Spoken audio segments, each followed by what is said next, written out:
Start. नमस्कार. मित्रांनो, आज आपण मोहनजी परजगे सरांकडे आले. तर त्यांचं या क्षेत्रातला अभ्यास, अनुभव, स्वतः त्यांनी या क्षेत्रात केलेलं काम, या संदर्भात आपण त्यांच्याशी चर्चा करणार आहोत. तर सर, आजच्या परिस्थिती म्हणजे एकंदर कृषी क्षेत्रातली आजची परिस्थिती काय आहे? जागतिक स्तरावर काय वातावरण आहे आणि काय अवस्था आहे शेतीची? आज जगभरच शेती ही अशाश्वत झाली आणि प्रमुख 3 गोष्टी आपल्याला दिसून येतात. एक तर शेती ही नापीक होत चालली, म्हणजे 50% अधिक ती नापीक झाली. दुसरं, शेतीतली जी जैवविविधता आहे ती आपण मोठ्या प्रमाणावर गमावलेली. आणि तिसरी गोष्ट, ही जी शेती परिसंस्था नावाची जी पारंपरिक गोष्ट होती तीही आपण नष्ट करत चाललेलं आहोत. तर हे प्रमुख शेतीसमोरचं संकट आपल्याला सध्या दिसून येतात. तर याला कारणीभूत कोण आहे? तर याला पूर्वी आपण पारंपरिक पद्धतीने शेती करायचो, की ज्या शेतीचा मुख्य आधार 3 गोष्टी होत्या. एक मनुष्याचं स्नायू शक्ती, ऊर्जा, जनावरांची ऊर्जा आणि बायोमास, जैवभार ज्याला आपण म्हणतो, या 3 आधारावर पूर्वी शेती करायची. तर ती शेती ही शाश्वत शेती होती, म्हणजे शेतीची सुपीकता टिकून होती. शेतीमधून निर्माण होणारे जे टाकाऊ पदार्थ आहेत ती ह्या शेतीची सामावून घेण्याची क्षमता होती. परंतु 1960 नंतर जी आपण भारताच्या संदर्भात बघू, की जी हरित क्रांती झाली आणि शेतीमध्ये उद्योगाने जो प्रवेश केला आणि शेतीचं जे औद्योगिकरण करण्याचं ठरलं, त्याच्यात ह्या सगळ्या प्रश्नाची मुळं आपल्याला दिसून येतात. तर 1970च्या दशकामध्ये भारतामध्ये अन्नधान्य वाढवण्यासाठी हरित क्रांती झाली आणि शेतीमध्ये इनपुटची संख्या उत्पादन वाढीसाठी वाढू लागली. जसे की शेतीच्या औद्योगिकरणामध्ये ट्रॅक्टर आले, ट्रॅक्टरला पुन्हा इंधनाची गरज पडू लागली. बी बियाणं आले,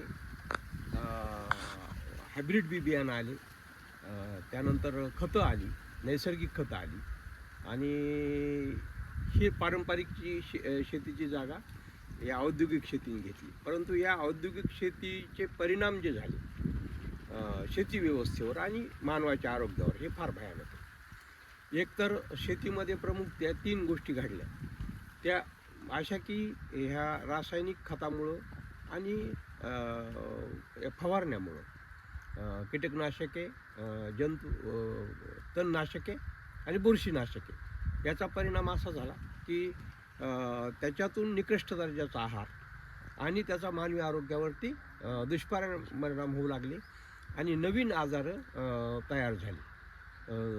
अप्रत्यक्षपणे हे जे नवीन आजार आलेत, कॅन्सर, अस्थमा, डायबेटिस, मधुमेह,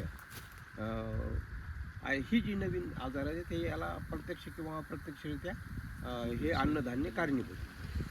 आणि प्रमुख ज्या गोष्टी घडल्या, तर शेतकरी शेती नापीक झाल्यामुळं त्याची गुंतवणूक वाढत गेली आणि त्याचं उत्पादन घटत गेलं आणि त्याच्यामुळं तो तोट्यात झाला. त्याच्यामुळं शेती नापीक झाली हे तर दुःखच आहे, परंतु तो कर्जबाजारी होत गेला आणि तो पुन्हा अधिक उत्पादनाच्या नादात अधिक कर्जबाजारी होतोय आणि त्याला वाटतं याच्यात आपल्याला उत्तर सापडेल.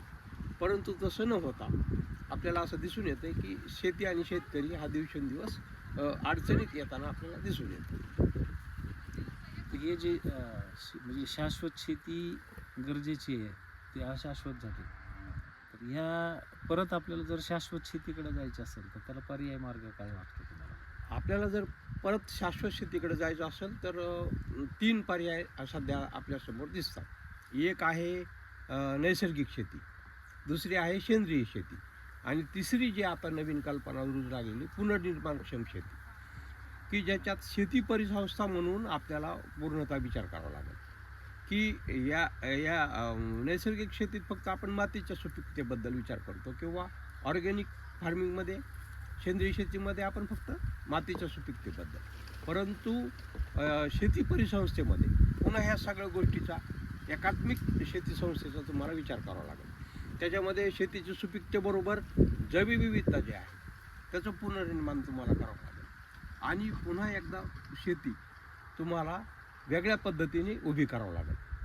जोपर्यंत शेतीतून ही महागडी आदाने तुम्ही काढून टाकत नाहीत आणि पुन्हा एकदा तुम्ही शेतीत माणसाच्या शक्तीचा वापर, जनावरांच्या शक्तीचा वापर आणि जैवभार यावर आधारित तुम्ही शेती करत नाहीत. पण याच्या जोडीला आपल्याला कृषी विज्ञान घेणं गरजेचं आहे. शेतीशास्त्र बरोबर घेऊन नवीन पद्धतीनं शेती डेव्हलप जर केली आपण, तर आपण यावर शाश्वत शेतीकडे आपण वळू शकतो असं मला वाटतं. शाश्वत शेतीकडं वळण्याचा एक मार्ग म्हणजे आपण त्याला सेंद्रिय शेती म्हणू. तर सरांनी स्वतः तो प्रयोग केलेला आहे, ते स्वतः सेंद्रिय शेती करतात. तर मी सरांना अशी विनंती करतो की त्यांनी सेंद्रिय शेतीचा पर्याय का निवडला, असं त्यांना का वाटलं आणि त्याच्यात त्यांचा काय अनुभव? नाही, ज्यावेळेस मी सुरुवातीला हे लेख वाचायला लागलो आणि की शेती नापीक होत चालली आपली, तिची सुपीकता कायम ठेवणं गरजेचं आहे, किंवा पारंपरिक जे बी बियाणे आहेत ते नष्ट होत चालले आहेत, त्याचे आपण संरक्षण संवर्धन करणं गरजेचं आहे आणि एक शेती परिसंस्था म्हणून पुन्हा शेतीचा विचार करणं गरजेचं आहे. तर मग मी रिटायर झाल्यानंतर जवळपास 5 वर्ष झाले सेंद्रिय पद्धतीने शेती करतो. त्यामध्ये आता माझ्या शेतीमध्ये गांडूळं बी दिसायला लागली, मातीच्या सुपीकतेमध्ये बऱ्यापैकी फरक पडलेला दिसून येतो, कारण माझी शेती ही सुपीक होताना दिसून येते आणि मी बहुपीक पीक पद्धतीचा विचार करतो. कापूस आणि ऊस हे पिकं मी घेत नाही, आपल्या गरजासाठी जे पिकं आवश्यक आहेत तेच घेतो. त्याचबरोबर मी दुसरा एक इथं प्रयोग केला आहे, तो म्हणजे वृक्ष लागवडीची शेती, फूड फॉरेस्ट ज्याला आपण म्हणतो, की फळाचं जंगल तयार करण्याचा प्रयोग मी इथं केलेला आहे. जवळपास 400 झाडं वेगवेगळ्या फळांचे माझ्या याच्यात आहेत आणि त्याचं पीक यावर्षी लिंबूने आणि आंबा सुरू झालेलं आहे आणि येत्या काळामध्ये इतर जेवढी माझी फळाची शेती येत्या 2 वर्षामध्ये ती सगळी फूड फॉरेस्ट म्हणून डेव्हलप होते असं दिसून येतं. धन्यवाद. ठीक आहे.